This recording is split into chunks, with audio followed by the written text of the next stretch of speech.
Welcome to Keep the Hotel Empty. Today we've kept the hotel empty for one of my favorite vocalists.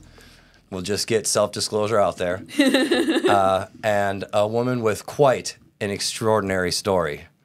The one and only Sky. Sky, welcome. Thank you for having me. It's good to be back home. Well, for sure.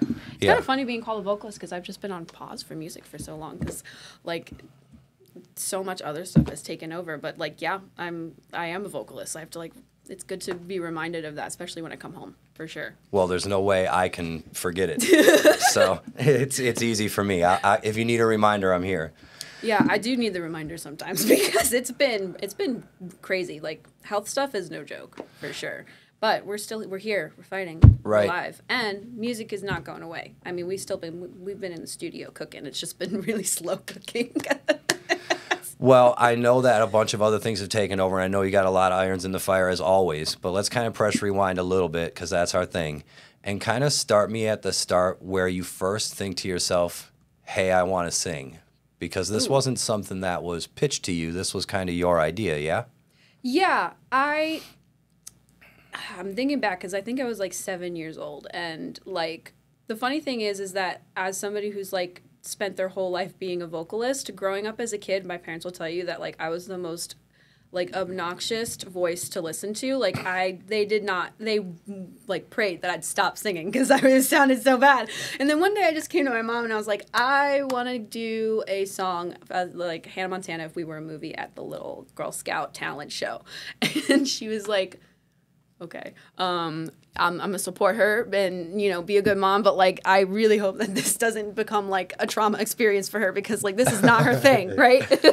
And then I get up and I'm doing it and my dad's playing guitar. It's a cool thing, and I do it for my mom the first time and she was like, wait a minute, you could sing the whole time? Like you could sound good and like pleasant to listen to the whole time? Where's that been? And I did it, and ever since then, like I was just... music was my thing. Had you been singing to yourself prior to that? Yeah, I mean, I just like to sing. I like to make noise. It's almost, I mean, I do have autism, so it's a verbal stim too. Like, it's just a stimming thing for me as well. Just constantly singing and making noise. Well, and it's fun. It is fun, for sure. But yeah, I started, and then when I got older, I just, like, my mom, I had this weird idea, like, as a kid, I loved horses. I was a horse girl. Like, I was that stereotypical horse girl, and I was like, I want to work with horses. I want to be a horse vet. And I was really set on it. I was, like, for, like, 12, 13 years old, I was very stubborn about it, too, for that age. And she was like, okay, well, like, I want to ask you something.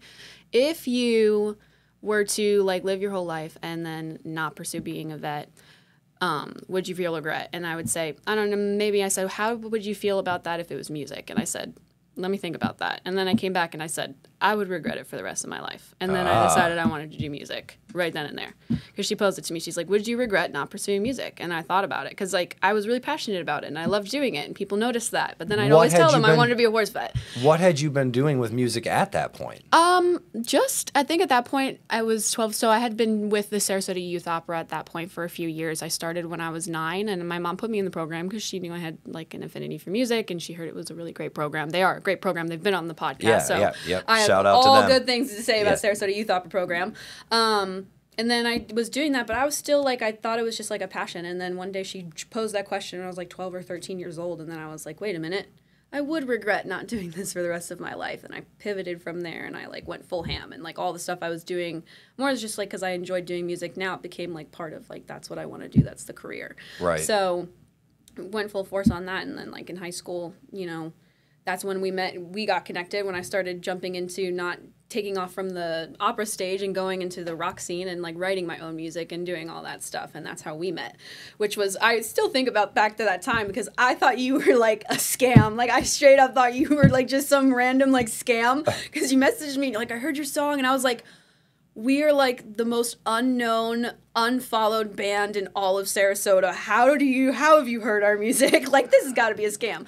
But we talked, and I grilled you on the phone. Yeah, well, it was really, you know, I took that part of what I don't talk about much on this podcast, but I took that part of my LA life here with me, and I was looking for bands to work with in the studio that I could work with. Yeah.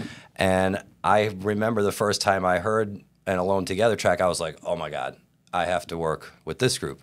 And I had no idea how young you guys were. Yeah, we were babies. Yeah, so paint me a little bit of that picture when you start writing with with Matt. So Matt's my best friend. We still live together. Actually, we've got a little cabin in the woods with our partners and stuff. We look back and we're like this would. I wonder what our younger selves today would look seeing us where we are now with like our, we have our own little like family in the woods with our partners and stuff. It's really nice. And we started writing in high school. We met and we both like connected on the love of music. We met in the homeschool community and we were both like really, really not well, like we struggled to fit in that community because we were very like, we were the emo kids and like we really connected on that, and our music became like a big bridge for us also socially, and like we found a lot of camaraderie there. And so that's how we just started writing. I was a lyricist at first. I didn't really start like diving into composing more until I got to college because like I really struggled. I think my learning disabilities got in the way a lot with learning the actual like systems of music theory and stuff, and it wasn't until I got to Berklee where the way they explained it just clicked in my head, and I was like, oh, and then I could start actually like really composing. But together he would take my lyrics, he would compose, and so we were a really great duo, and that's all the stuff that we did under that old high school band Alone Together. It's such an old and emo name too. Like we're gonna be alone together forever, and we like literally live in a cabin in the woods with like very loving relationships with our own partners. Like we're very clearly not alone together. Kinda though, to some degree. A little bit, but we still write and we're still working on stuff. We want to actually relaunch a lot of the old Alone Together tunes and put it in a new project. It's just been held up on whether or not because I've just been in and out of the hospital constantly. So, but we're doing little things here and there. But so the writing and that relationship of like writing is that's a 10-year long strong relationship. Right. Which is awesome. Yeah, that's nothing to sneeze at. That anybody that has a creative partnership of any kind knows what a spinning plate that is. How rare those are and that they last that long. So before you went to Berklee and you were just starting to write stuff, what was your inspiration like? Were you one of those people that you can sit down and write lyrics and they just start coming out? You've always had free form. Do you hear the melodies in your head before you sing them? Okay, I'm not somebody who can just sit down and write. I can now, like it's a tool that I've learned and built and like I've over many years. But as an artist, like I'm very beholden to the whims of my own muse. Like I cannot write if that muse is not in the room with me, and it's usually very much predicated on experience. And actually one of the biggest issues I've had since being sick is I've really struggled to write. Like I've been very creatively blocked, super, super blocked up. I think it's because like my brain doesn't want to look at what's hiding behind all that, and like all I can do is like draw these really, really like I draw a lot of pictures and I'm trying to write about it in bits and pieces, but once I can't the muse isn't there, like it's just gone at the moment. But as a writer, like it's just I feel like I almost get possessed a little bit. It's just right. I all of a sudden, like, the idea just exists, and then I'm just like a vessel for it to be written down. That's kind of how it feels. I know it's me actively doing it, but it feels very out of my control a lot of creatively. So I get a sense of inspiration, and then the words, it's usually words that come before music, and then the words will inform the composition later on. And that's how I kind of learned to write and compose, was very much like taking what is being like the story that's being told in the lyrics and using the medium of sound to further explain that story. So as a writer, I'm very emphasis on the story. Did the youth opera and the performing arts in the beginning give you that foundation, or was that always your attraction and that was just the place you found it initially? That's my my vehicle, that's how my creative juices flow. And I think growing up in the theater world where the narrative is the forefront, right, totally right, made a big part of that. Like I think I learned how to understand the world as a theater performer, like through the perspective of like a character, almost a fictional character, being on as a kid, growing up, especially being neurodivergent and autistic, you don't understand, the world doesn't innately make sense to you. And so I understood the world because I would see social situations play out in a plot in a story, right? And I could analyze that and understand it. And that's even today, my brain understands things in narratives and stuff. I still understand bad things that happen to me through the analysis and allegories of fairy tales, because I was obsessed with fairy tales as a kid, stuff like that. Definitely think it informed a lot of my writing style for sure. So that's the part that you had innately, and then it got compounded with your experience. Yeah. Then you get to the point where you're clearly starting to show some uniqueness, not only in your talents, but your insights. This gets you to the point where you get the opportunity to go to Berklee. Yeah. Tell me a little bit about what that was like, because I know that was a dream and a stretch, and it was everything balled in one until it was reality. Yeah. And that was a big thing. So tell me a little bit about that. I think I look back very fondly at my time at Berklee. The only regret I have was I wish I didn't push myself so hard, because now I'm so sick, you know? My health issues started in college. But just getting there. Getting there was hard. It took a lot of work. I mean, but it was all the stuff we did, all the stuff I did with Alone Together, all the stuff I did with Sarasota Youth Opera. It set me up to be like, hey, like, this is, Berklee wants somebody who's like, when they're picking candidates, they want candidates that are going to go off and then be successful and make more money for the school. So going there, what I was like, I put together a whole, like, I literally looked at it from the perspective of, I want to prove to you that, like, I take this very seriously, and I want to show you that, like, empirically this is why I think I have a good percentage chance of doing well in the industry, right? For all these reasons. They all led up and put to that. And getting to Berklee worked hard. I think, though, that Berklee was a different beast in of itself. And I loved my time there, though. It was a great time, and I learned so much. I just think it was the first time I realized, like, talent doesn't really matter as much as you think it does. Right. That was the story I learned. When was the first time that started to creep in? It was, I mean, when you go to a place like Berklee, you are gonna, like, especially as somebody like me who comes from a really, really, like, poor economic background, then you go into an environment where you're not only competing against talent, you're competing against people who have way more resources than you do. That was the hardest lesson I had to learn. It didn't matter how much talent and how much willpower I had. There's going to be times where, like, the person who has the most money and the resources is going to get the gig. The person who has that. And they're always going to have a leg up on you, and you're always going to be, like, the difference between, you know, I worked 40 hours a week during school. And I had an overloaded schedule so I could graduate a year early because I couldn't afford to stay a full 4 years. I could only finish my degree if I did it in 3. Right. So I worked really hard. I had to go to community college during high school. I graduated high school with 60 college credits. That knocked off a semester, so that helped. And then I did summer semesters all the way through. So I did a full 4 years, but I did it in the summers as well to speed up, because it wouldn't. After, like, eventually, like, in my last year, actually my second year, my funding ran out, and I got really lucky because Berklee stepped in and gave me a full ride tuition scholarship to finish my degree. That was a big deal. And I worked really hard for that, because they pulled it was a program that they were piloting, and they picked the students that they felt like had the greatest chance of success out of school. So they funded the rest of I got my last year paid for by Berklee, which was really awesome.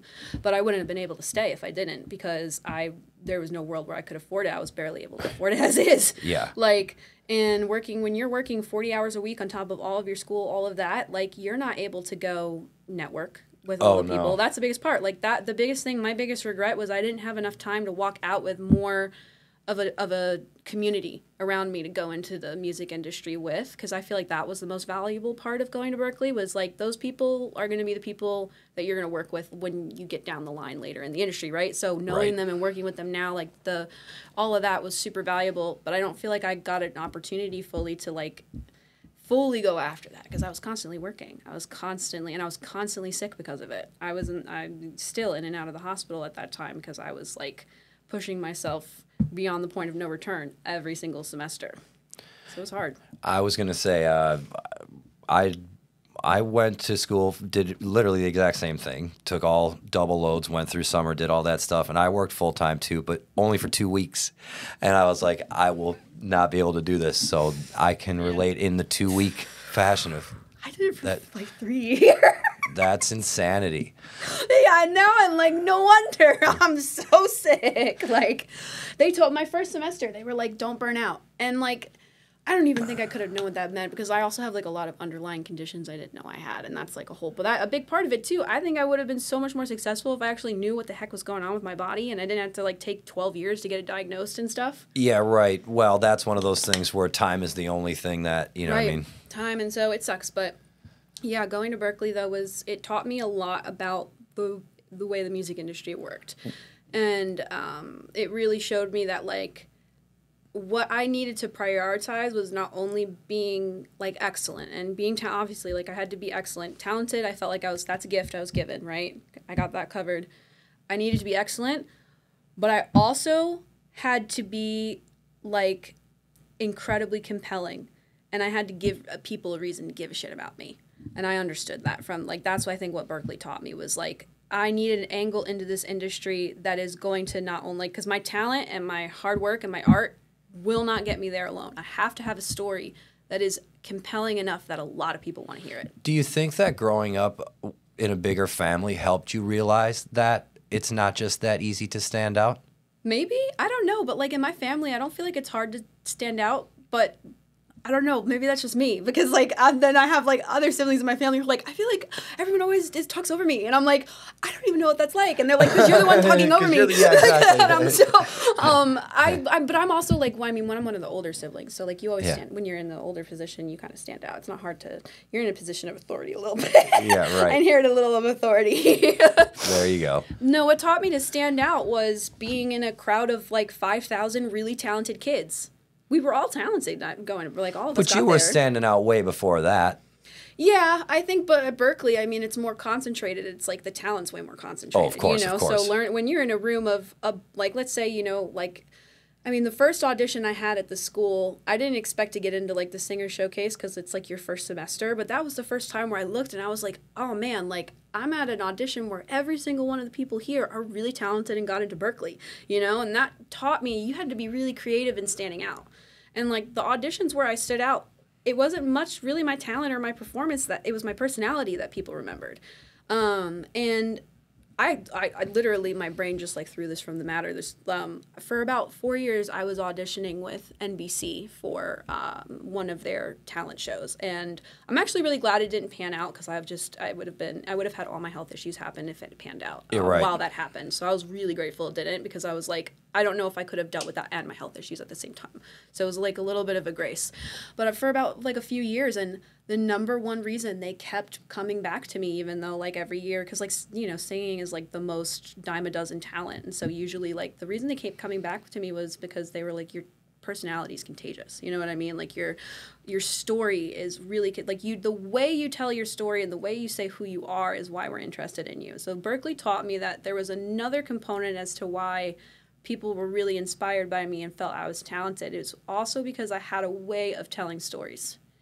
And I had a way of doing it to make people care. And I also had to learn that skill set, too. Like, there was a skill that had to be learned a little bit. So I think that was the biggest thing that I learned there after being with a bunch of really talented kids was that's where I learned what it takes to stand out, is when you're in a room with a bunch of other people that are really, really talented, and you all deserve the job. So it's not about who deserves it the most. It's, like, who's going to be, like the person who gets the job is usually the person who's just the most interesting or the most memorable.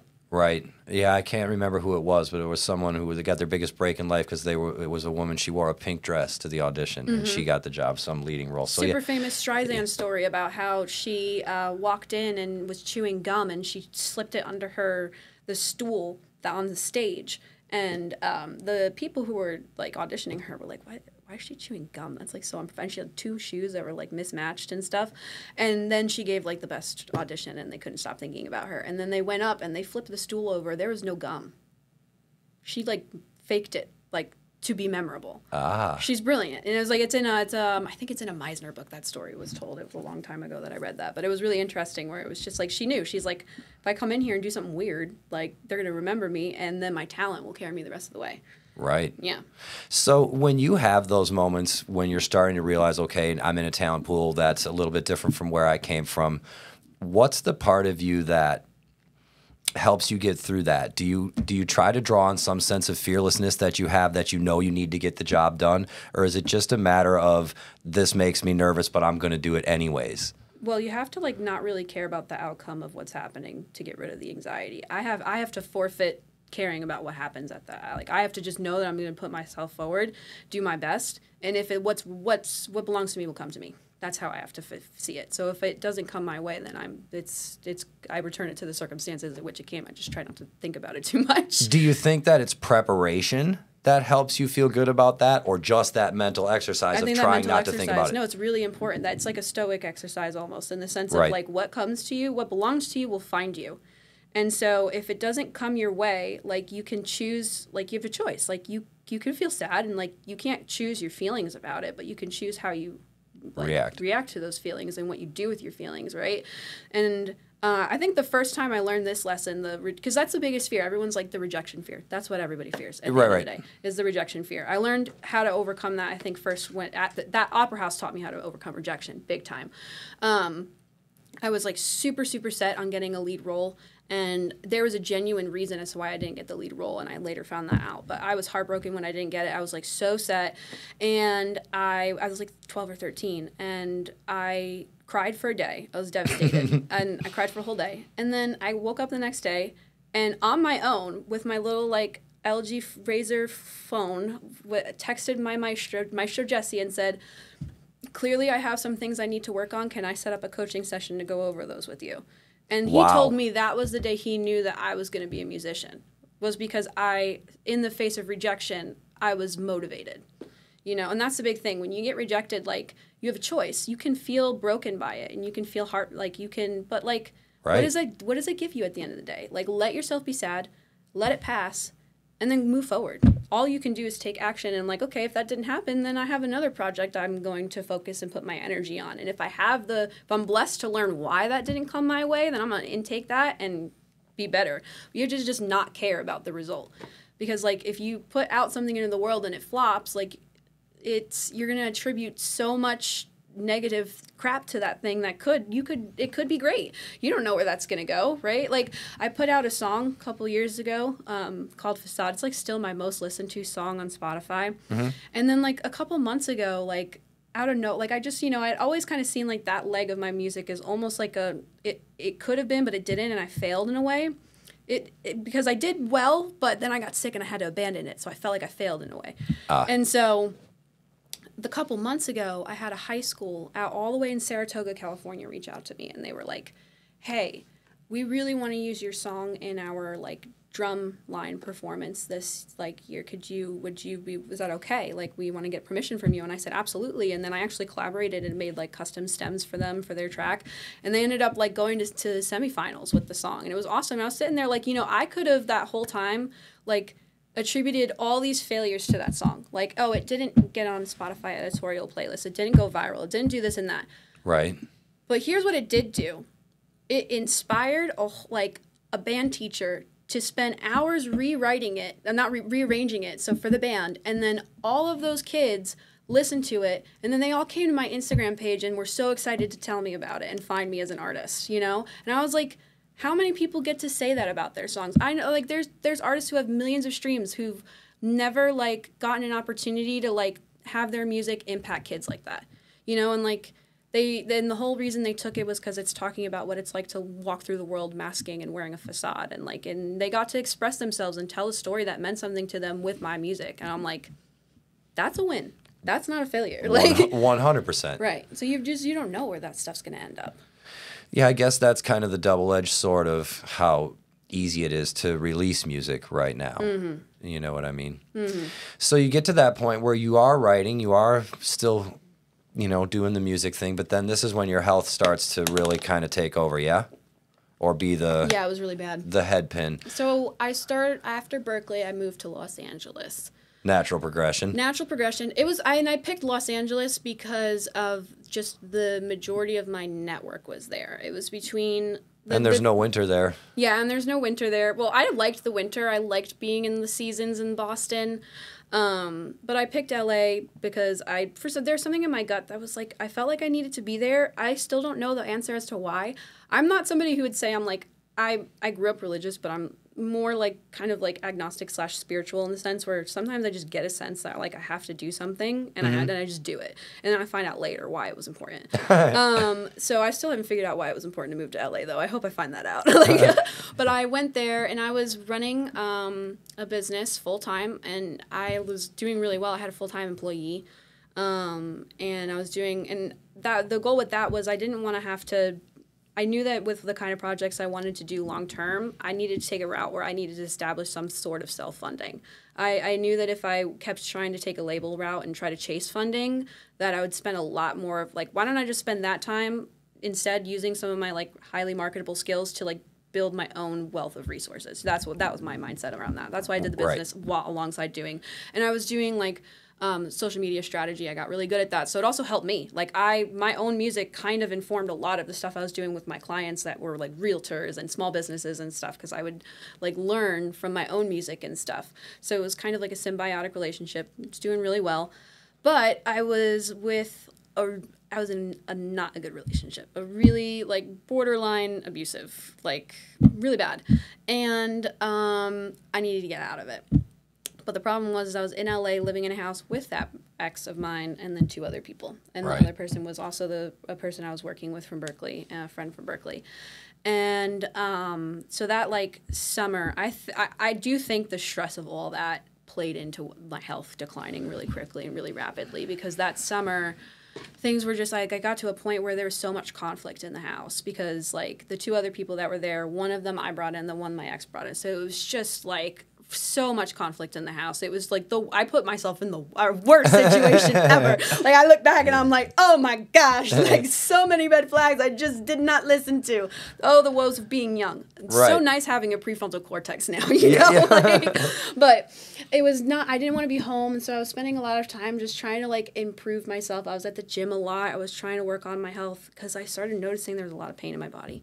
And it just got worse, and it wasn't getting better. Was that the first thing? You just started having like anomalous physical pain? Yeah, physical pain in my body was the first. And I had gone on a long journey I was late diagnosed with autism ADHD, and a lot of my music was like, a lot of my following came because I wrote music about that, like that journey and stuff. So I'd gone on that really long journey, and then to like find out like, oh, well, I'm still experiencing problems with my sleep, and my stomach still hurts, and and I'm going to the gym every day, and I'm eating really well. Something is wrong. I shouldn't be hurting, right? Right. So, and the other things I noticed were like at the gym, I noticed that like no matter how hard I tried, there were certain things I could not perform correctly with proper form, no matter how hard I worked at it, and it would actually feel like it would get worse and worse.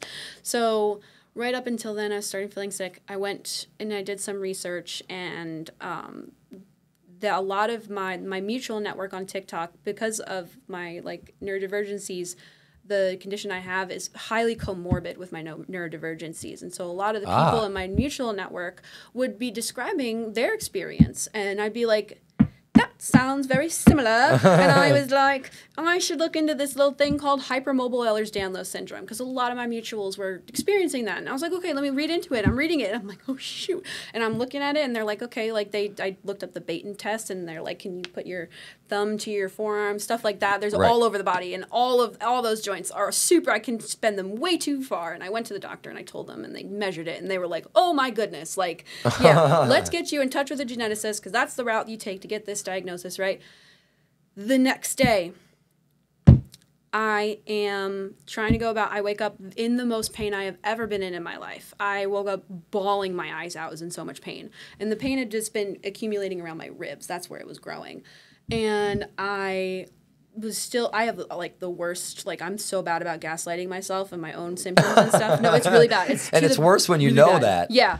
I'm better about it now. It got so bad that I developed like a trauma pathway to like unlearn. Like I could only unlearn it through like deeply traumatizing myself. So now I have like PTSD and I have to behave otherwise.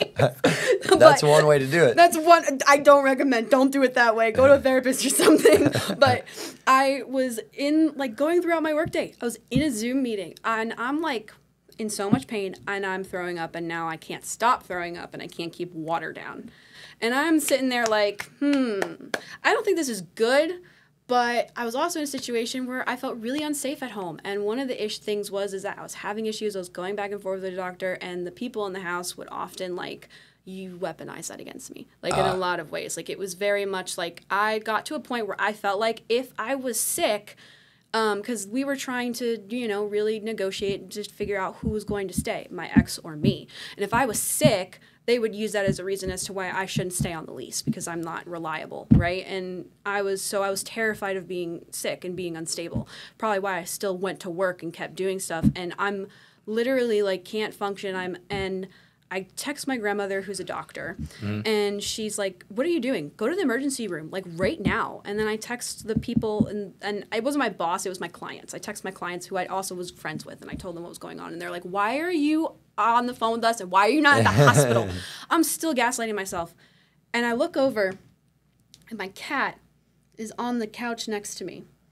And he is like this close to my face. His ears are flat against his head. And his eyes, I've never seen them that big. And I've never seen him that scared. And he's looking at me like, something's wrong, Mom. I'm like, it's Mommy, something's wrong. And I was like, I'm calling 911. I called 911. They rushed me away in an ambulance. I get to the hospital, and they tell me, you had 1 hour left. If you had called 1 hour later, you would have died because you were in septic shock. That's what I was going to say. This was your round of sepsis. That was my sepsis. I had a UTI that backed up to a kidney infection, but the UTI was asymptomatic. I didn't know I had it. Right. Backed up to my kidneys, infected my kidneys. This was the abdominal pain. That was all the abdominal pain that I was experiencing in my ribs, and I was hospitalized for 6 days. And I got out, came home. My mom, it was so bad. I was so alone. I was so by myself because I was all the way across the country. And the only people I had were like a couple friends, and then my main support system was my ex, now my ex at that time, right? And I'm freaking out. Rightfully so. Right, I'm super alone. And it was so bad that my client flew down from Northern California to stay with me till my mom got there because she was so worried about me. Like, it was her. She was a homie. She really amazing. Helped me through a lot during that time. Very cool. Really good friend. And then my mom came. She brought me home, and it was weird. This is the first time I'm telling this story, like, for real. Like, this is, like, anywhere outside of, like, my therapist's office or, like, friends and family. My mom stayed with me for about 4 days, and then she had to leave, and she was, like, kind of helping me, taking care of me, because I wasn't really, I wasn't functional. I was still septic. I was just not in ICU anymore. And for anybody that hasn't known anybody or anything to experience that, even when you make it through sepsis, the aftermath is... it was like 6 months until I felt like I could, like, stay awake for a full day. Right. Yeah. Like, it was, my hair fell out. I have a lot of hair, too, and that was horrible, because, like, my hair is, like, my biggest, like, my whole life, nothing I've ever felt, the one thing I've not felt insecure about was my hair, and it fell out on me.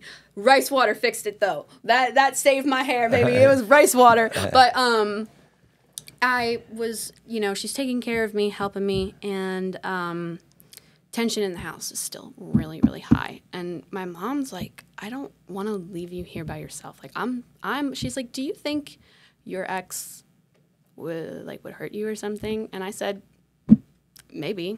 And she was like, I don't like that you said that. You should have said, like, absolutely not. You can't say that to a mom. Yeah, and she was like, I don't like that you said that. And I was like, I don't know. He's, like, kind of unhinged. Like, who knows? But I was, like, so sick. And then at the time, we had been taking turns on the upstairs because we'd shared a room, right? So we took turns swapping, sleeping on the couch and sleeping in there. And my mom was going home, and, like, the day I dropped her off of there, she's free. She's, like, not wanting to leave, and she's really stressed out. And I'm starting to feel that too. I'm starting to feel nervous, and I'm starting to feel, like, less safe. And then she drops me off. I drop her off at the airport, and I go back to my house in LA.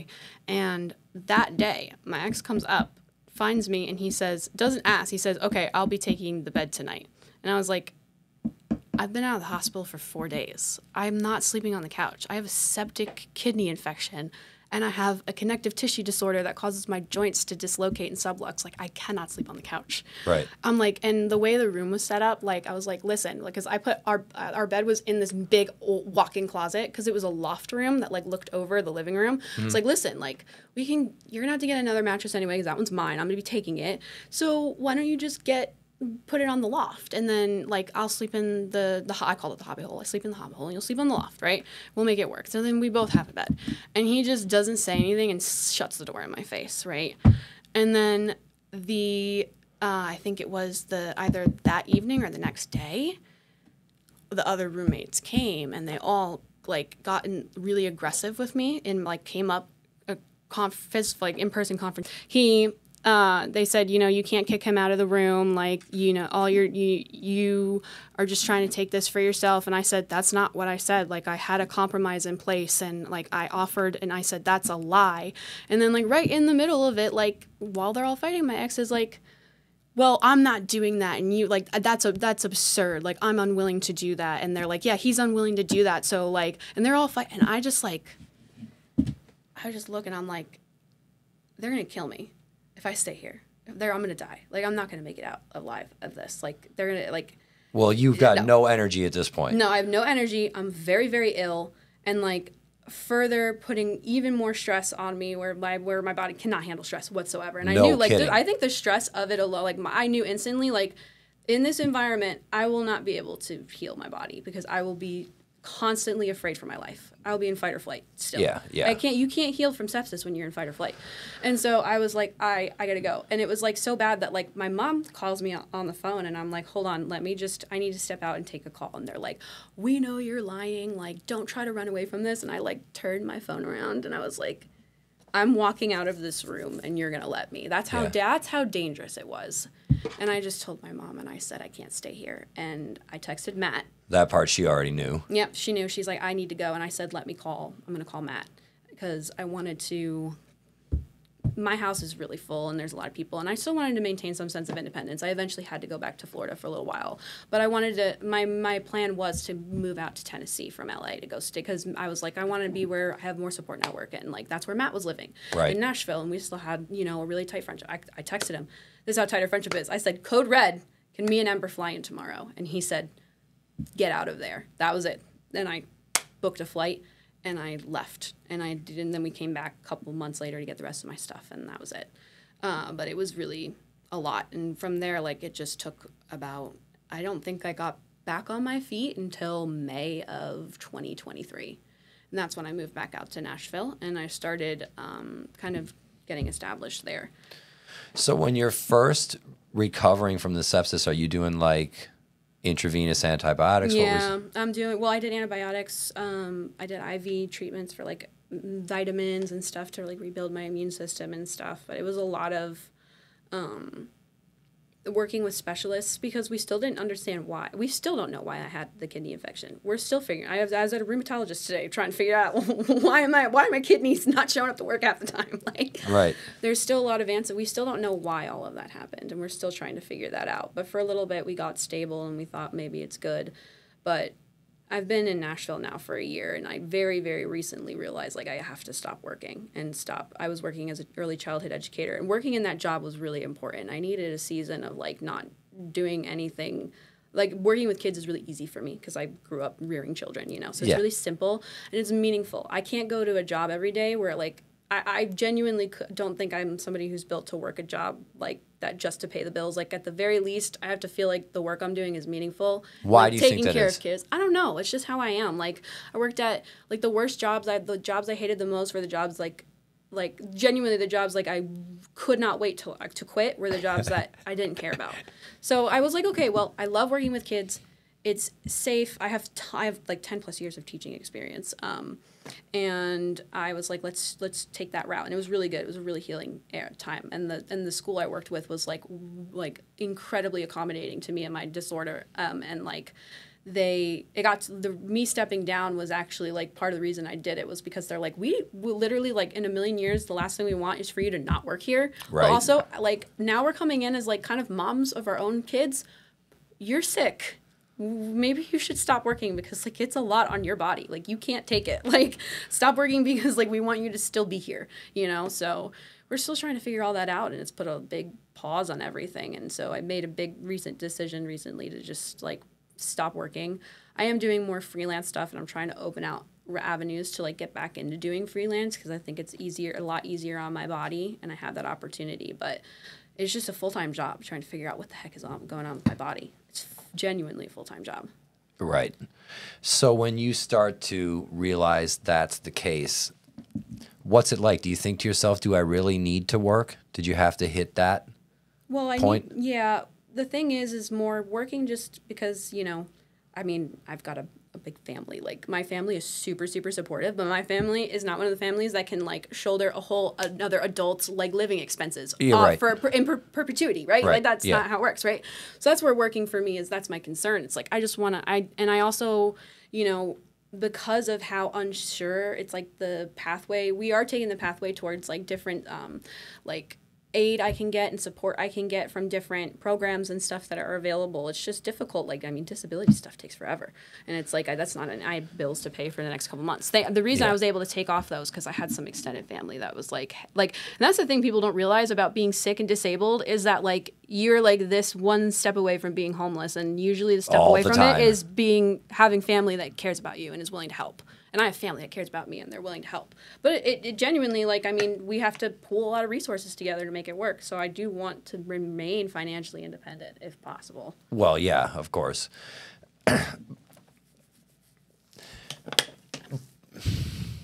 But really, it's always kind of been the thing with you where, I don't know any other way to put it, going to work for someone else wasn't in the cards for Sky regardless of your health. Yeah, no, it wasn't. I mean, I think the only job where I was comfortable working for somebody else was when I was working as a teacher. And that's just because I didn't want the responsibility of the whole classroom on me. I was like, I don't have enough energy for that. Like, that's fine.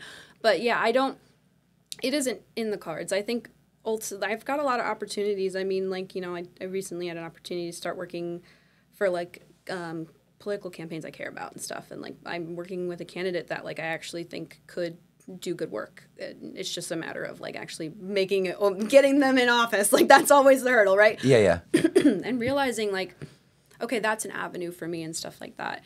It's definitely awakened a part of me that's realized, like, I need to, whatever I do, I have to do something about how difficult it is to survive. That's why I'm not doing music, because I have to put all my energy into surviving. Like, yeah, that's what I just wanted to ask. So talk to me a little bit about, as far as you're willing to, what day to day is like, and what compromises that you've had to make, like not singing the way you used to or performing, or what's day to day like, and what's some of the changes that have come with it. I mean, the biggest change is I lost about maybe like 50% of my mobility on the whole, like just my ability to. We still don't understand why. Part of it could be that they gave me an antibiotic that I was allergic to, and they didn't like look at it close enough. It was a big problem. We even like looked into malpractice, but past the statute of limitations, unfortunately, when we started looking into it. And it could have caused an injury that made me worse, but like my health just like is so rapidly deteriorated in terms of like the structure of my body. Like if I could literally show you in an X-ray. I have like a bamboo spine. Like I could show you because it's so crazy. Maybe we could pull that up. I'll send you the picture if you want it for the pod. Yeah, I'll just make sure I gotta crop my X-ray butt cheek out of it though. We got a guy for that. You might know him. Yeah, I know him. I sent it to the family group chat, and Seth's like, I could see your X-ray butt cheek. But here's it, like this. It looks like my neck is broken. Like that's one of them. That's how. Like that's just me tilting my head back. I can tilt it that far. And it's like super flexible. And so like because of that, there's all of this structural instability in my body, and my body can't hold itself up. That's the main problem. Like there's like no spacing in between my vertebrae and my spine, because like my body does not have like the tissue in my body does not have enough structural integrity to hold myself up. So for the most part, I experience a lot of I'm immobilized a lot more than I used to be. There are days where I can't walk. There are days where I have to use a cane. Mobility aids. Because of it's uncomfortable, or because of the limitations? Because of the pain. Because of the pain, yeah. No, it's severely painful, like horrifically painful to move. I deal with like daily subluxations and partial dislocations all the time. I wake up every day and I have to I feel like a marionette puppet that had all the tension taken out of its strings. I have to like restack all my bones every morning. And there are some days where I can't get out of bed. The better days, I'm able to move around and function, but my life is really beholden to constantly doing symptom management. Like, I came in the studio with 2 ice packs because I was throwing up a couple hours ago, because I had to try to stop throwing up. You know, my whole life is just chasing symptoms. I carry puke bags with me everywhere I go. And when it was getting to the point where, like, I realized I had gotten pretty good at, like, being able to throw up without other people noticing, because I was throwing up so often. That's a skill people don't. And other people being 3, 4, and 5-year-olds who are constantly concerned about where the adult in the room is. Right. The way that the last time I really, the time that it really hit me, I was like, I can't work, because if this is every day, like, I can't. I was reading them a story at lunch, and I was like, oh, I need to throw up. But I was like, I'm the only teacher in the room, so I was not allowed to leave the room, or like that's against the law. Right. Predicament right then and there. And so I was some days I'd be like, okay, I gotta be right back, and I'd like walk into the bathroom, and the little kid's bathroom, and I'm literally not even able to fully close the door, but I just sneak in there, vomit, and then come back out, and they didn't even notice. Like, it had just happened so quickly, and I just got so good at it. Or go in the closet with the door open still, so I'm still in the room, just puke real quick in a bag, and then throw it in the trash can, and then continue on, right? You know, and this I'm is like, not a skill you're supposed to develop. it's not a skill you're supposed to develop, and so I'm just constantly chasing symptom management. I do. How quickly did you go from this all set in post sepsis, or you were starting to have some of this pre sepsis? Pre-sepsis, the pain in my body, but it was more isolated. There's still a lot of unanswered questions. It's why we're looking into an autoimmune component into this as well, because the degeneration of my tissue, and especially how quick it's happening, is like really concerning. That's the big concerning part, because it just happened so quickly. I had x-rays done that showed a little bit of degeneration and stuff, and then like even now there's even more degeneration from when they were done then. Like, it's just really rapid, and it happened right out. I think whatever happened with like sepsis and stuff uncovered some sort of autoimmune component to this, and has never let my body heal from what happened. I think that's my running theory right now. But whatever is going on with my body, it's very, very complicated, and doctors don't like complicated. No, they sure don't. They're actually like quite offended. I've experienced so much mistreatment from doctors that I actually have like severe PTSD now. Serious, like genuinely, like I will not go to an emergency room unless like I absolutely think I'm gonna die. And usually I won't go unless someone in my support team tries to get in touch with the like patient advocate before I arrive. Because I've been so mistreated by doctors. Like, I've been kicked out of a hospital and told I'm drug seeking. Oh, fun. Not fun when you're like really, really scared and don't know why your body hurts so bad that you don't want to be here anymore. Like, that's how bad my pain levels were. And I had an orthopedic specialist tell me that I needed to see a psychiatrist for fictitious disorder because I was making it all up. And he was like, you're wasting my time and you're wasting other medical professionals' times coming in here and asking these questions. Like, such hostility of just trying to find out what is wrong with my body, right? And it's just awful. I had a doctor, my last PCP literally abandoned me. And now that's actually like a malpractice case we might actually be able to pursue, like, because she just abandoned me because I asked in like a Facebook support network if anybody else like recommended other primary care physicians. I'm like, this clinic's really great. I just need like these extra things, that's all I said. But they were in that Facebook group and I didn't know. And then they dropped me as a patient. And now I can't get care in Tennessee because my health insurance is like through Florida Blue, and I need a referral to go anywhere. So then my mom was like, screw this. We're just going to line up a couple appointments for you over the next couple of weeks, and we're just going to line them all up and go see them because we can't get you care. It's so hard to get care in Tennessee out of state where I live. It can be very hard to get care when you have something anomalous wrong with you, and you hit on something that maybe a lot of people aren't familiar with, but unfortunately I am as well. When you have something wrong with you that isn't obvious and the doctors don't want to hear it. They don't want to hear it. Tell me a little bit about what that was like for you. It's like the most terrifying experience of your life to look like it's almost like, you realize, like, there's like God isn't real almost feeling, of like you walk in and you're like, oh, these doctors don't want to help me. And that's like your whole life. You get to a point where you have to realize, like, oh, yeah, not everybody becomes a doctor because they want to help people. I forgot. And, like, when you're, like, it's the thing is that, like, you're coming from a place of such vulnerability to your healthcare. Right. There's a reason we have HIPAA laws and stuff like that for all these reasons, right? Right. So vulnerable. And then, like, being constantly told over and over again, like, no one wants to help you. Or, like, people being angry at you for asking for help. That's the other one. That's the one I don't get. Like, I can deal with doctors who, like, feel overwhelmed by it and say, like, I can't help you. But, like, that's the doctors that's a different story. No, it's the doctors that are, like, angry with you for showing up and asking for help. You're like, why? What did I do? You're getting paid whether or not you help me. Why are you being so mean to me? Yeah. Like... Yes, I've 100% experienced that. So It's nonstop, and there's a lot of it's just like I don't know if it's like a post-COVID issue right now, or if this is because I didn't really experience all this stuff until after the post-COVID world. There's definitely like shortages, because I've been trying to figure out why is this happening on like a systemic level, because I'm like, trying to get into politics. So if I'm going to get in there, I want to start studying this stuff so I can help put policy points like, hey, maybe this and this will help fix the healthcare problem, right? Right. Because I have a voice in the room right now, so I want to be able to speak accurately and like give some advice. And one of the things, there's definitely a shortage of healthcare workers at the moment post-COVID. Bottom line.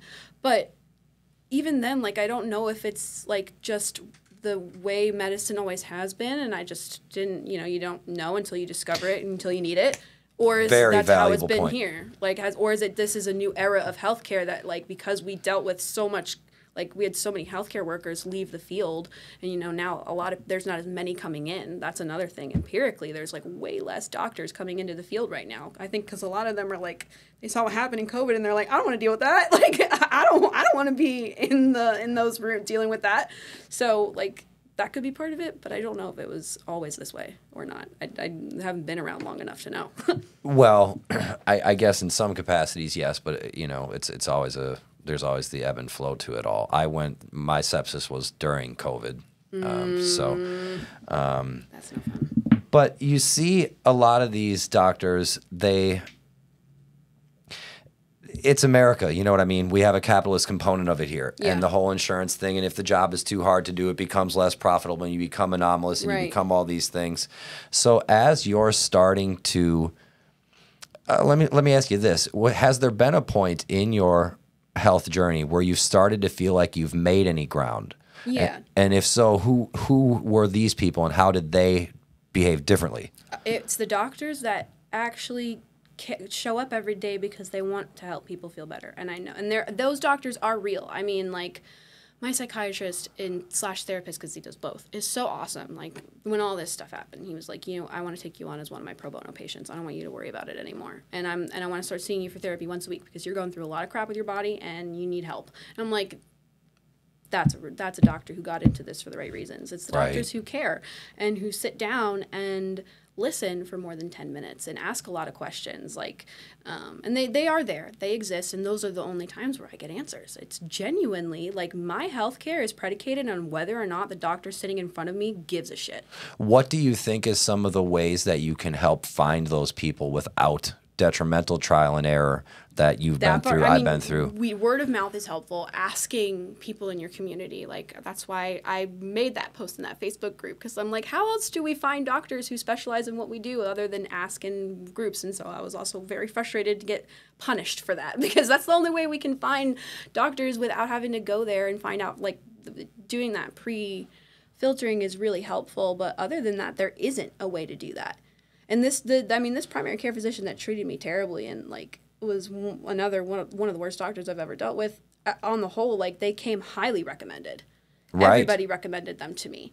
And not only did I find that they were, like, vindictive and willing to commit also HIPAA violation, because they went onto my social media and started, like, commenting, confirming I was a patient with them when I left everything anonymous and I didn't name them, and they found my social media and started harassing me in my comments. Like, Good that's Lord. how bad. No, it is. This is a doctor that everybody recommended me, right? Right. So it's like, you're going to find them. If you have a health problem, like, you're going to have to go through this trial and error process unless something radically shifts in the way we do medicine in this country. But as long as there's a profit incentive, that's not happening. Well, then that begs the question: if you had your way, what do you think the radical shifts would be? Oh, that if would be Sky the was most president of the world. Well, I don't. We can't go for world. Fine. That's my world. hypothetical. If I'm president of the world, how would I change healthcare? Yeah, right? That's my favorite. We're not even stopping at president of the United States. We're going right for president of the world. President of the world. Okay. Because everybody deserves good healthcare. Yeah. Everybody in the world. Healthcare needs to be a completely public resource. It can't be privatized. I mean, I think it should. The idea that there being private healthcare, sure, but there needs to be, like, it needs to be, like, not out of necessity. Like, do you think there's any time that you've benefited from the fact that healthcare in our country is privatized? No, I can't directly, because, like, I really genuinely, because the only times where I can see, like, a benefit maybe I could see that benefit not even like it wouldn't even be a problem if the system didn't have private and didn't have like if it was public and it was accessible, because just from the front of like we know just empirically that like it costs less on the whole to approach healthcare and all the management of those resources from like a public resource level. It just costs less, and it gets across the board. Like that's been the biggest issue for me. But it costs less access because to the healthcare. margins are lower. Well, I mean, even in private healthcare, I have to wait months and months and months to see somebody that I'm paying like half of fucking house worth to see anyway. Facts. If there's wait times in public healthcare, there's so most certainly right now tons of wait times in private healthcare. I've never had to wait. I actually like. When I was in LA and I had public health insurance, I got much more immediate care. There were times where the care probably wasn't the best quality. I could acknowledge that.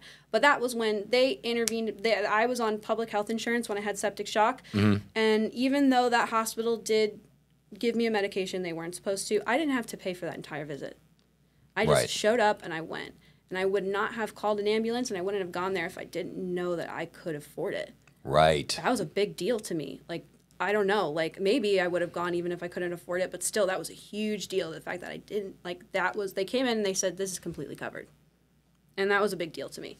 And I did have a lot less trouble getting appointments in LA than I do here, especially in Nashville. It's terrible in Nashville.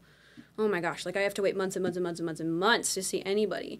But in LA, like I was able to see my doctor and ask about Ehlers-Danlos about like a week after I had the thought.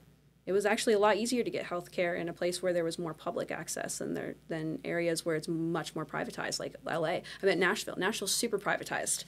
In fact, like there's, I've noticed that like most of the hospitals are bought up by like one company right now, and it's one company, and like they're terrible, and they're like the only. Like that or Vanderbilt really is that's now really the only But options. then you're in the university healthcare system, which is a different animal inherently. Different animal. It's a different animal inherently. And it's like, and I was looking into it, a big part of it too is that there is a lot of things tied up in like a certificate of need. You have to like basically apply to open a new hospital in Nashville, and apparently in like Tennessee on a whole it's very difficult to open new facilities and stuff because they have to like because this is where the privatization part of it too does frustrate me, is that so the way they kind of approach care, and I'm not an expert on this. I'm just somebody who's frustrated, right? And yeah, so you're obviously you're experiencing it. But like in let's say you've got a doctor's office, right, that wants an MRI machine because they're like, I don't want my patients waiting 2 weeks to go to the one or two places only available in the city. Right. I'd like to get an MRI machine. We can afford it, right? Well, they also have to go apply for like, and I don't know if this is hypothetical. I could be incorrect. Don't take my word for it. But they have to go to apply to show that there's a need for it. And the other two places that have the MRI machine get to be a part of that decision, and they're going to say why they think that it's going to impact their profit and impact their ability to serve people, because it is more cost effective for everybody involved if everyone's only going to 2 MRIs in the city. Right. And these are all, but like it's not really that cost effective. It's cost effective for them. Well, it's the guise of fair market. Because they don't want to lose they want to be constantly booked out, right? And so then it's gaming the system. It's gaming the system. It is gaming the system. And so in that instance, I'm like, if something like healthcare is like it's something we desperately need so badly, and I don't trust anybody who has a profit incentive to give me that health care in a good way, because like their only incentive, like it's so vulnerable. Like they're always going to find ways to cut corners. And when it comes to healthcare, when you cut corners and when you try to slash things, make more profit, it's people die. Right. People don't get health care. People don't live. And it's not like, there's other industries where you can see that kind of like really crappy, like a capitalist mindset. And like, yeah, it sucks. But like when we're talking about healthcare, like, it is life or death, and we shouldn't be going, like, I don't trust anybody whose main concern at the end of the day is to make a buck to actually care about my health and to care about what to do, because in that instance, like with, let's say, the MRI machines, if the person making the decision actually came from the perspective of, like, patients need care, that office would be given an authorization to have an MRI machine. But like right now, what we experience is that a lot of these people want to open up more and they want to create more resources, and all of these other places have a monopoly and they say no because you're going to harm our profits. And at the end of the day, like in a capitalist mindset, the only thing that matters is profit. That's it. Nothing else matters. That matters above the preservation of the free market. Above the preservation of the free market. It matters it matters more, like so much more than like making profit tomorrow. Like the making profit today like matters more than making profit tomorrow. So much so like if you kill the free market, where's all the money going to come from? Right? Like where are we going to, if we can't afford to like buy medicine anymore, we're not going to buy it. And then like where does that go? You know, like they're willing to, it's inflating itself to a point where it'll just explode itself. And I'm like, I don't trust that to take care of me and my health. I was going to say, if you want to live here for any period of time, you're going to have to be part of that system. That's kind of. Well, let me ask you that. And you brought this up a little bit before. How different do you find it, your viewpoint of these things versus other people your age, because you've had experience with it that most people your age don't and won't have for decades to come.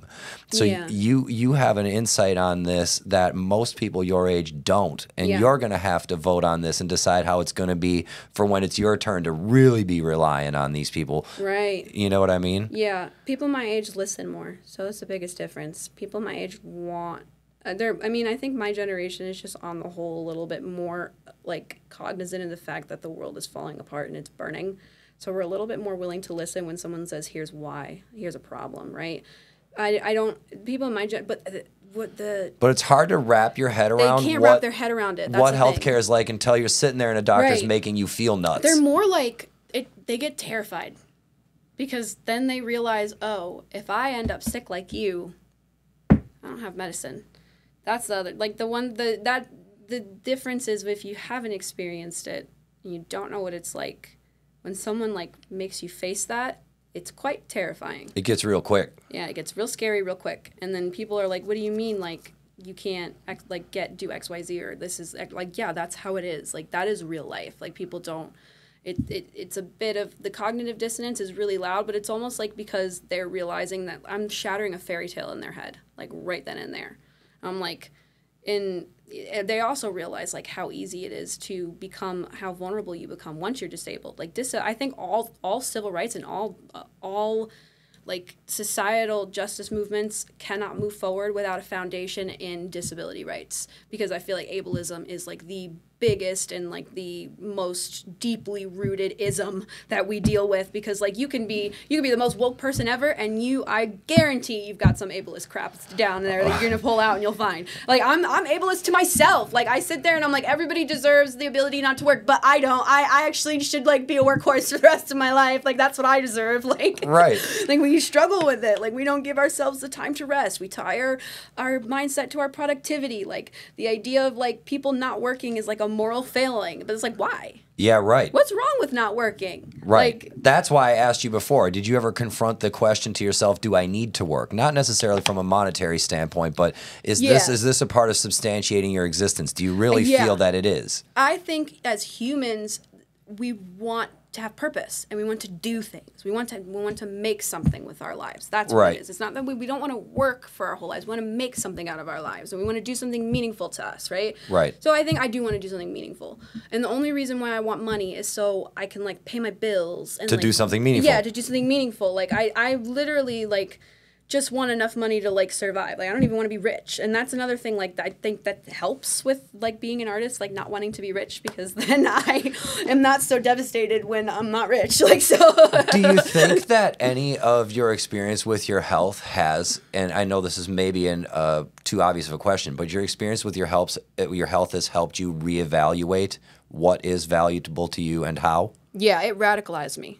Really, it made me realize what was valuable in a lot of different areas, and it really radicalized me politically, for sure, because it put me in a position where I realized, like, at the end of the day, like, there's a lot of things that are really, really, really, really, really, really, really, really broken, and, like, things are like really scary. It opened my eyes because, you know, when you grow up, like I was really blessed to not have to be put in a position to reckon with that until I became disabled, you know, because there's like, there's so many people who go through their life, like minorities and other minority groups who have to like come out the womb and then they get to reckon with that, you know? So I am glad I'm grateful that I reckon with it in the way that I did, as much as it sucks. But Right. but it also did show me and help me reevaluate because, I mean, I'm still struggling with it. I don't think I've figured it out. I don't know if I'll ever figure it out. It's going to be a lifelong battle of me trying to, like, have a better relationship with the idea of being disabled. Like, my therapist tells me all the time, he's like, you just, like, can't reckon, like, you just can't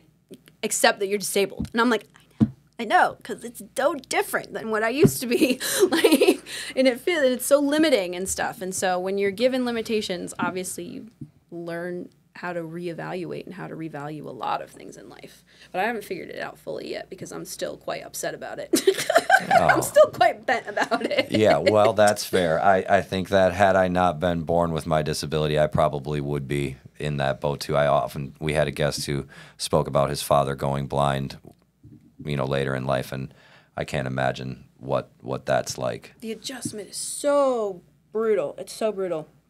And it's scary, especially, I mean, you go from, like, I went from, like, lifting weights every day. I was, like, I did, like, a ton of physical activity and doing all that to, like, barely some days being able to move my body. I have to walk with a cane. I have to sometimes wear a neck brace for multiple days on end, you know? Like, it's... But we can get like a cane with a sword in it. I or have something one of those. fresh. Oh, I do. I have one of those. I got You one do? for my birthday. Yes. Oh my God. I know the homies are such allies. They're such allies. See, I'm already there. I'm right there. Disability allies. That the Matt got me that for my birthday for my 25th. He was like, and he was so great. He handed it to me on. He kneeled down. He was like, "You're being knighted today," and I got my cane sword. It's so lit. Yeah, we make the most of it. We make the most of it, and we try to find, like, that's part of it is also learning to find joy in the things that usually remind you that things are shitty. Like, so having a mobility aid you can kind of alchemize that into something more fun. Now I have a cane sword. Yes. Yeah, so I'm trying to, that's a big part of it. Alchemizing as much as I can into something positive and doing what I can. But for the most part, it's still kind of day by day. It's still figuring and taking everything one step at a time until we find some answers because it's really, really complicated. And now we're at a point where, like, thankfully I have the ability to step back and pursue this and figure this out. And that's all that's on my mind right now. At this point, too, is, like, there are so many other people whose stories are just like mine. Right. And they're where I am now. And they don't have anybody to help them. They're all by themselves. And that's the thing that makes me feel like I need to, like, figure this crap out because I want to fix it for them. Amen to that. I don't, if there's one thing that I'm going to, like, settle on is, like, okay, well, if I'm here for anything, it's at the very least, like, I'm going to use all this, like, ridiculous amount of willpower and drive to at least make things a little bit better because there are people out there who are suffering like I am and they don't have the energy to do it. They don't have the resources and they don't have the support. So, like, I feel a little bit of a burden almost to do it, in a sense. Like, I feel like I have the ability, so I should. And I'd be doing something wrong if I didn't. Like, I don't know. Maybe that's a little philosophy thing for me. I was going to say, but you generally feel that way about things in general. Yeah, I do. I do feel about that way about things in general. Yeah.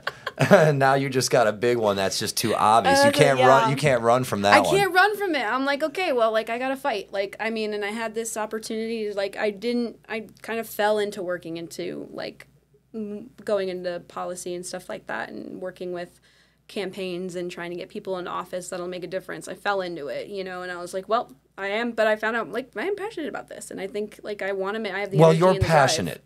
Yes. That's the real operative thing there for you, wouldn't you say? Yeah, I'm passionate about it because it's not fair, and I get angry and I get passionate, and I'm like, if I have all this passion, like, I want to use it to do something good.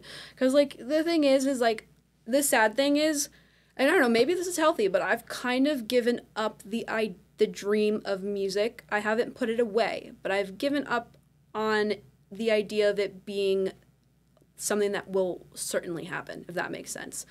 And I don't know, maybe it's just the season I'm in right now, because, and then there's a point, maybe I'll come back to it and be like, yeah, it is going to happen. It's going to come. But like where I am right now, it's not happening. Like if I don't get better, it's not happening. If I sing a note too high, I pop my collarbone out. Like I can't tour. I struggle to sing right now. It's hard. Like there's a lot of work I have to do. I have to stabilize stuff if I ever want to pursue that again and stuff. And, you know, so, but at the very least, like I feel like I want to make a difference in that world too. And like, I think maybe music can play a part of that. But I'm at a point where, like, everything's so up in the air. It's like, I feel like I have to give up the dreams in order to realize realize a new one. You know what I mean? Well, you got to put something down to pick something up, they say. That's what it is. I feel like right now I'm like in an era where I have to realize what the new dream is, because the old dream still has a version of me where I don't have Ehlers-Danlos. Right. That version of me still, like I drew this, show it to you, let me see if I can find it. I drew a series of photos that I still think are really impactful, but one of them is, I drew this picture of me, like, grieving over a version of my past self. And I didn't realize that's what it was until after, because, like, I see the picture and I just had to, like, draw it. Right. Because there was so much trauma that, like, I couldn't write, couldn't do it. I just sat and drawed for, like, days and days on end just to process what was going on. Just so far back. But I'm, like, mourning a previous version of myself. And I think I'm still in that era. And I think a part of realizing a new dream and figuring out where I'm going is, like, properly mourning that version of myself and letting her, because there it is. That's cool. And like, accepting that, like, there's a lot of things that I thought were going to happen that aren't. Well, being like, yeah, like I'm not going to be able to. Well, you didn't become a gypsy while you got sick. No, but I mean, I think if I let go of what I once held on to, I'll be able to actually like grasp onto something that's going to go somewhere really cool. I think that's the era I'm in right now, is letting go. I've had I'm big into tarot cards because I love allegories and I love archetypes and stuff just as like a study of philosophy. And I've been in an era of just constant tower moments. And in the philosophy, it's the Tower of Babel being struck down by a lightning rod. But that lightning rod's a mercy, and that tower coming down on is a mercy because it came down before it was too like tall enough to crumble on top of you. That's the emphasis of it. And I'm just spending like tower moment after tower moment after tower moment. And every moment I get out and it's stressful, but I realize it's a mercy in some ways, So I'm trying to finish like writing out those tower moments till I get to a point where I feel like I have enough stability under me, like physically and like out externally to really start driving that train again. But I know that train has to go somewhere that makes a difference for people like me, because like if I'm gonna survive this crap and I'm gonna do something good, like I have to make things better. They can't stay the way it is. It's bad. It is so bad. No, yeah, facts. You said two words that caught my ear: moment and era. How do you see time now? In chapters. I've always seen time in chapters. But, definitely see it much more something that I have absolutely no control over. I don't know why. I just think I had lots of control over time. I could manage it so well. Now I'm like, I can't get I can't. It's fleeting. It's going. It's flying away from me. At all times, I wake up and I'm like, oh man, there goes a whole day. I wasn't conscious, so I was like so sleepy and sick. It makes me value time more. Yeah, way more valuable to me. For sure. Like I waste it a lot less because I don't have. I'm in spoon debt. This have you heard the term spoons from like the chronically ill community before? Mm-mm. It's like you have X amount of spoons to do everything every day, and like a normal able-bodied person has enough to do everything, but right. a chronically ill person doesn't. And then the next day you can go into debt with your spoons and yes. take them out from tomorrow, right? Yes. I'm always in spoon debt. The spoon collectors are coming for me. Okay, yeah. Like they are calling me. They are knocking on my door. Yeah. And all the time. And so when you're in that kind of debt and you're debt deficit and you're constantly trying to like work with limited ability to be present, like you pick where you're present a lot differently, for sure. And a big reason why I also stepped back from working was realizing that like I was, as much as Matt said it, in the way he said it was just as blunt as I needed to hear. He goes, of course, this is a really important job. He's like, but you can't kill yourself watching other people's kids. I was like, yeah, you're right. So very valuable to have people like that in your life. Oh yeah, big time. I mean, and the having a support network and having those ride or dies, that is the only reason I'm still here. 100%. That's also why I'm so community oriented and like so passionate about like making community something that's not like a privilege, but like something that everybody can have access to, you know, and that's something that we don't have, like the way our societies and like even down to just the way that our cities are built don't create community. You know what I mean? Like we're so isolated from each other and we all like live in these really isolated bubbles. And it's like, that's why I'm really passionate about getting more people connected. And music is a big part of that. And I want to, but it's interesting because like right now one of the questions I want to answer for myself is how does music play into that? I don't have the answer to that yet, you know? Besides telling those stories, obviously, and like amplifying my experience and telling that story, but I still haven't figured that out yet. And I'm patient.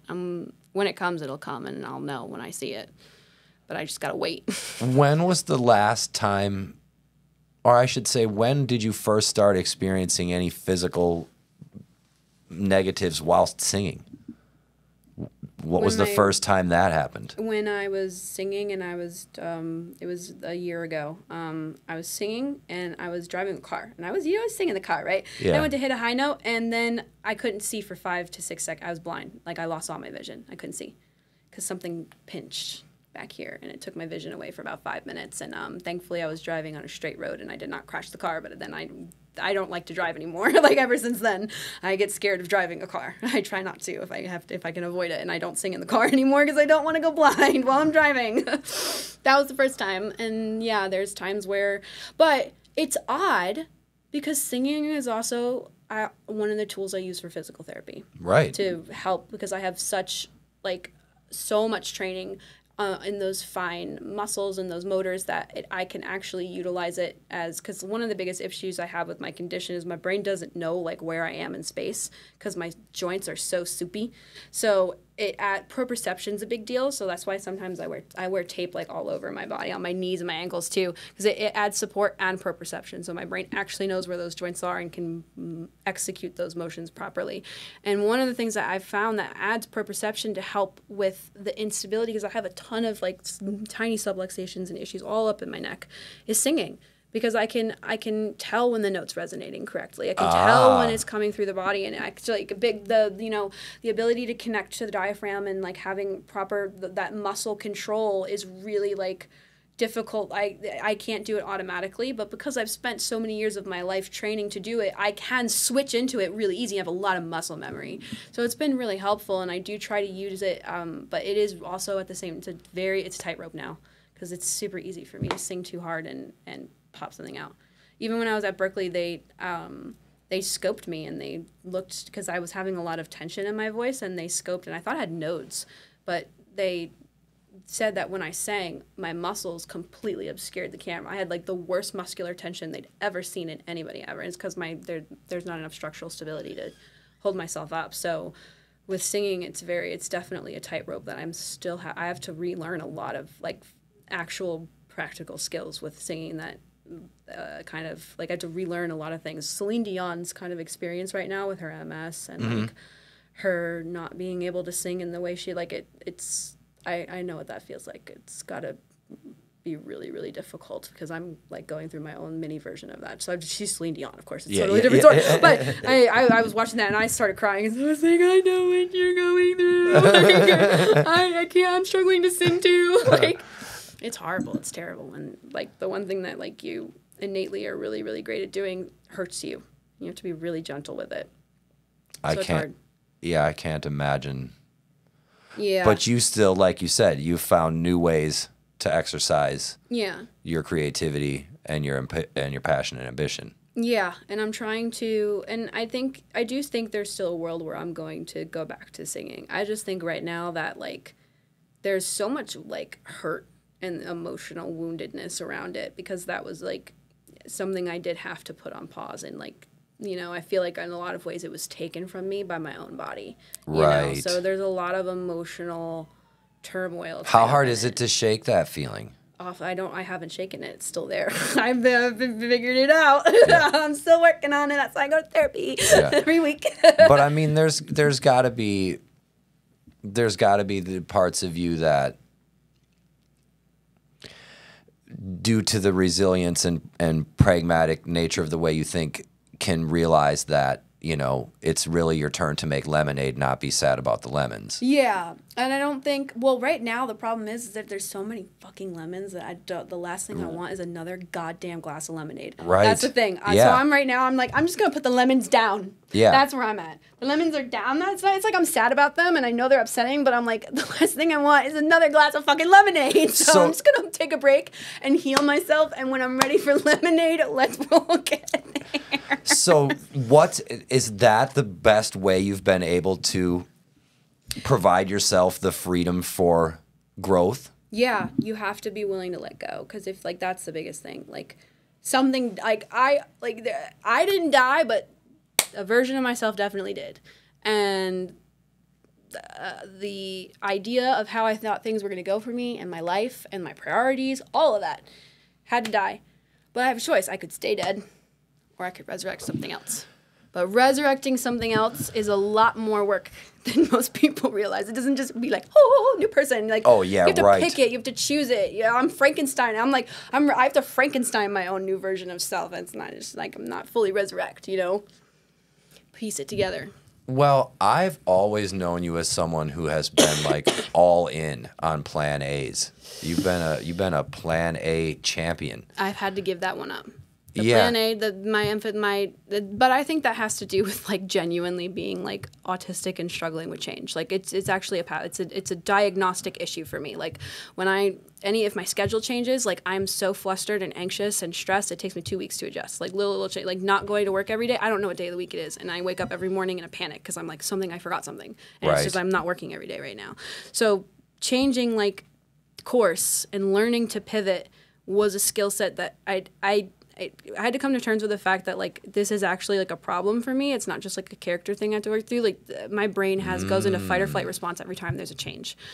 So I had to go approach it from a different, like having empathy for that, understanding that sometimes the plans are going to have to shift. And something that helps me is having multiple plans now. I make more than one plan. So then when one goes, then I don't feel so stressed, because a big part of it I realized was, I put all my ducks in plan A. Right. If I did, I wouldn't be so attached to plan A if I had a couple of other ones that I knew had like a percentage chance of doing well too. So I learned how to put eggs in more baskets and stuff like that, and spread out my my thoughts and stuff and plans and stuff like that.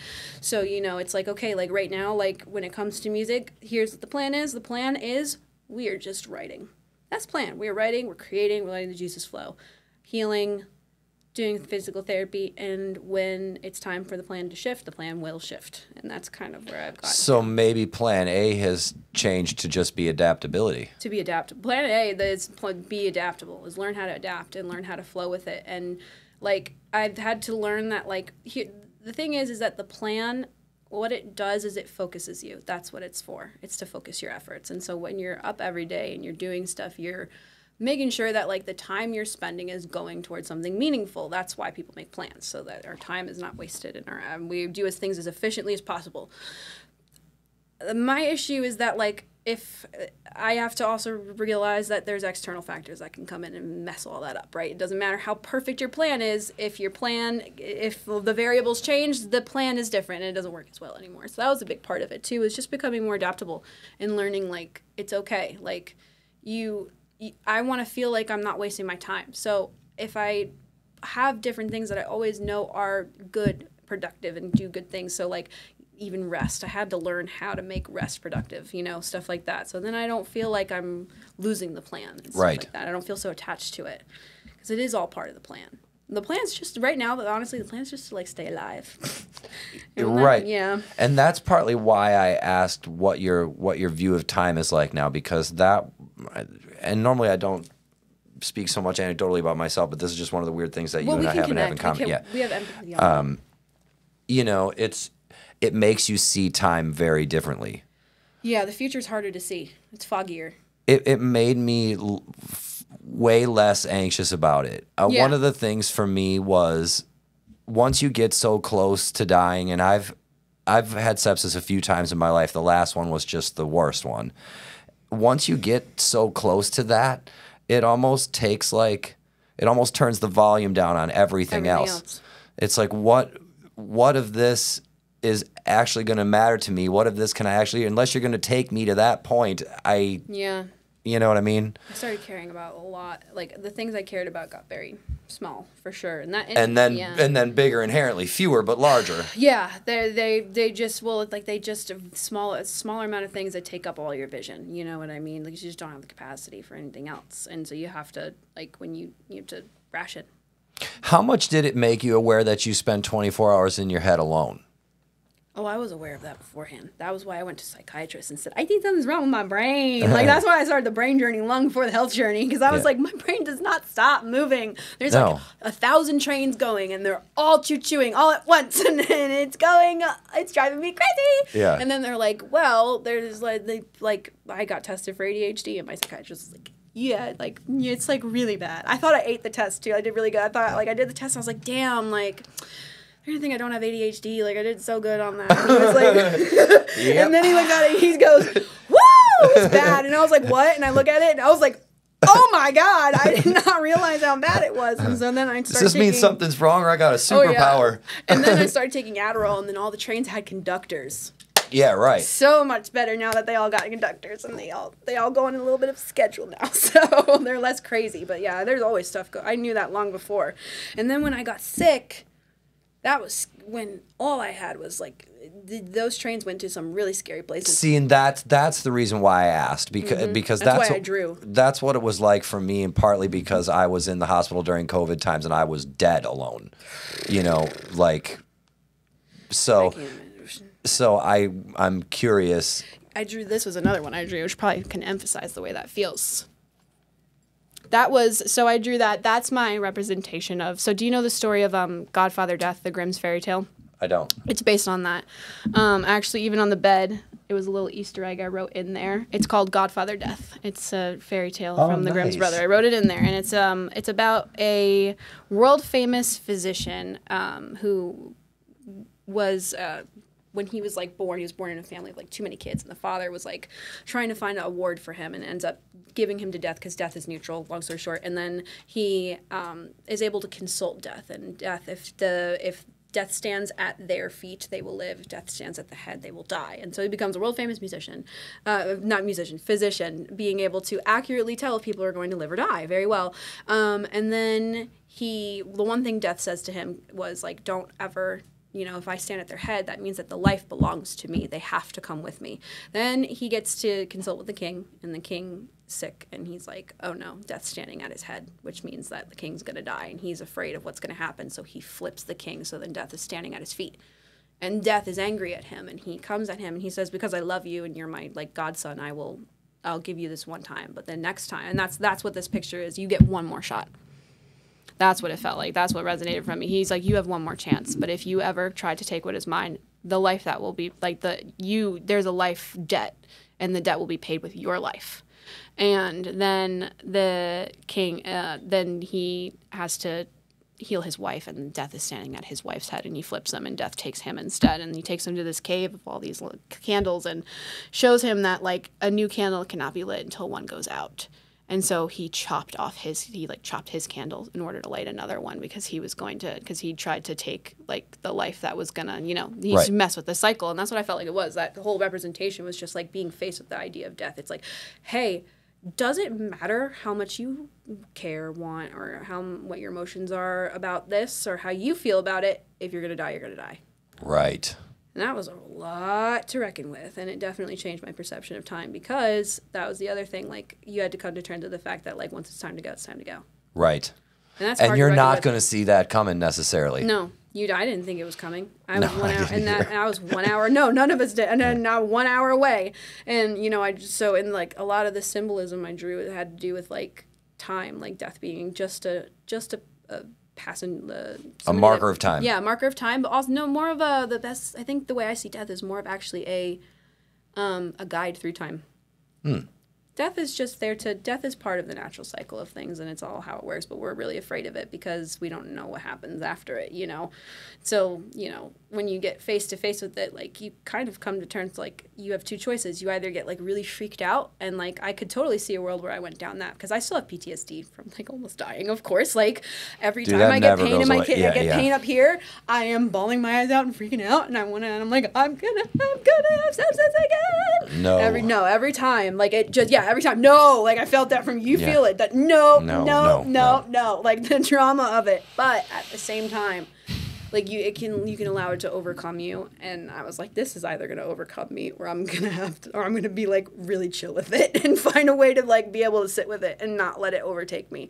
And I think I've gotten to that point where I'm, like, okay with it. It's still scary, it's still frustrating, but, like, I've made peace with it. What would you say your biggest source of peace is? I don't know, because when I was younger, I might have said something like God, but now I wouldn't say that anymore, so I don't know. I would say, like, I think just my biggest source of peace definitely comes from my support system, for sure, and the people in my life, like, knowing that, like, you know, I've had so many, like, issues and instabilities and, like, so many things shifting from beneath me that, like, the thing that has brought me the most peace is most certainly being, like, no matter what has shifted, my family and my support network and the people who I call my family, found in blood, are always there. That's the biggest source of peace, and I do not know what I would do without it. So blessed to have that, because I know there's so many stories out there that don't include that part. Yeah, a lot of people struggle in their head alone and physically alone. And I don't know what I can't. I dealt with it just a little bit in California, and it almost took me out. That was a big thing. Acknowledging I cannot be by myself. That was a big thing. Like, I had to make big changes to my life and where I was and physically in the country to make sure that, like, I was not alone again, because I can't do that. No. We got to be alone together. Always. Yeah, right. That's where it started. That's where it'll continue to be. So let's try to get you out of here on something fun. Yeah. There's always a depressing, like, that's another thing. Like, people are like, tell me your story. I'm like, oh, I know. I'm about to just bring the whole mood down. Yeah. I'm about to be such a depressing moment right now. Okay. When people ask you that, it's almost just like, there's the part of you I know I'm sure doesn't want to talk about it. And then there's the part of you that's like, okay, I'm not sure you really want to hear about what you just asked me. I'm not sure you want to know the answer to that question. Sometimes they're like, you know, do you want to? I'm like, yeah, I'm fine talking about it. I just feel bad because it's like kind of a downer to think about. I try to be as, like, lighthearted and throw as many jokes in there, but then sometimes people are, like, disturbed that I have, like, they have to have a sense of humor about it, or else you can't make it. Well, and that's actually something I want to ask you about before I can try to rack my brain for something fun. When was it that you started to get to the point where any of the irony or any of the things you could laugh at? Because I remember that point personally, and it was one of those, like, savior moments. It was like, wait a minute. The trick to this is finding what's kind of funny about this. I think that's the only way I can cope in general, because immediately I was, like, on the phone I was telling Matt, I was like, can you believe I was in the ambulance telling them I'm just overstimulated? Meanwhile, I'm going into septic shock. Like, I literally was in the ambulance like, I'm fine. My ribs hurt, and I'm a little overstimulated, and sometimes I throw up when I'm over. And Matt was like, yeah, no, meanwhile, you're in septic shock. We joke about it. Oh, the week I'm in the hospital, still have antibiotics going through my system. I'm like, haha, I almost died. Like, you have to have fun. You have to, like, make light of it, or else you don't, or you just feel like shit all the time. Yeah, I agree with that. I think it's powerful to be able to find humor in it. It's taking power over it, because then like, you're deciding, like, it's this really, really awful traumatic thing, and you're saying, like, but I'm gonna laugh about it because that's my choice. That's, like, the only, like, when it comes to humor and the way we feel about it, I feel like humor is sometimes one of the few mechanisms and tools where we can exert control over the way we, like, actually react to it, you know? And, like, it's so crappy. It's like, well, I have control over at least finding a moment to laugh about it. It gives us control back. Okay, I lied. I thought I was going to get you out of here on something fun, but I actually have a poignant question I want to ask, because it's a question that people have asked me that I very rarely get the chance to ask anybody else, and it isn't even related to my sepsis and that stuff. It's related to my visual impairment. I get asked a lot, and I want to ask you, if you could alleviate yourself from your health challenge right now, and just go back to the way it was, would you do that, or would you bear it because this has become your like? No, Identified give it back. I don't want it. Like, Yeah. if I can return that, I would give it back. I've learned so many great lessons, and I'm good. I don't need to learn any more from this No, I disease. don't even necessarily mean about the learning from it, but It's the pain. Yeah. Chronic pain. Nobody It's wants unbelievable. to. No, it's It's not. unbelievable. It's not worth it. I'm like, what's the coolest thing I can do? Like, I don't bend my bones a little bit to like party trick, and I do have the one nice benefit is that we do people with my condition like look younger than we are because of how our skin makes us look really young for our age. That's the only benefit, and it's not worth it. I would rather have bad skin than constant pain and suffering in my joints. Like, it's like I would love to stop playing the world's shittiest game of Tetris all day long. I would give that up in a heartbeat. If I had a genie in a bottle, first choice, make my body better. that would be my first wish. Okay. Make my body better if I had a genie in a bottle. Second wish, I think I'd want a death note, and then the third, I'd set the genie free. I like that. Yeah. So that's normally how my last questions would end. What would you do if you had a genie? Or what would you do? Say, okay, so you already beat me to the punch of that one, and I got my poignant one out. Yep. Okay, you make your wishes. Your body is back to normal. And I get a death note. Yep. And then I set the genie free. said, okay, then what do you do on day one? With a death note? With whatever you want to do. You're good. When day one? Day one, you're good. Day one. I'd Do you probably do something you try like to sing all day long? Do you try to something really ridiculous with my body physically? Like, I'm like, all right, let's see how go far we bungee can push this jumping? bit. Like, let's see, I might break a couple bones in the process. I can see how far I can push it. Go do the rock climbing. Go do all the things that like I usually get really want to do, but I can't. Because I'm so sick and tired all the time. Honestly, I'd probably just go get a job again and be like, I can work and have a paycheck and not have to worry about it. Yay! I'd go get a job. Day one, I'd go back to working so I can feel independent again. Well, that's not fun. I know there's so much more I fun can't things to relate to that though. say. But once you lose any independence, regaining it Is a big deal. Oh, and it feels awesome. It feels so good. It's liberating in a way that able-bodied people don't understand. And that's not like a holier than thou thing or whatever, but that's just one of those things, like, if you don't experience, it's impossible to relate to. Yeah. And then day one, I also go billionaire by billionaire down the death note. Right there. Billionaire by billionaire. All the billionaires go. That's my day one with my genie wish. Well, when science comes for us, I'll be able to drive you to go do all that stuff, and you'll be ready to go. Let's do it. It's well, always Sky, a pleasure thank you coming so back. much. Thank you for having me. Oh, thank you for coming. Next time you're coming back with Matt. Yes. When you watch this. We're bringing Matt. Matt, you're coming with us. Thank you.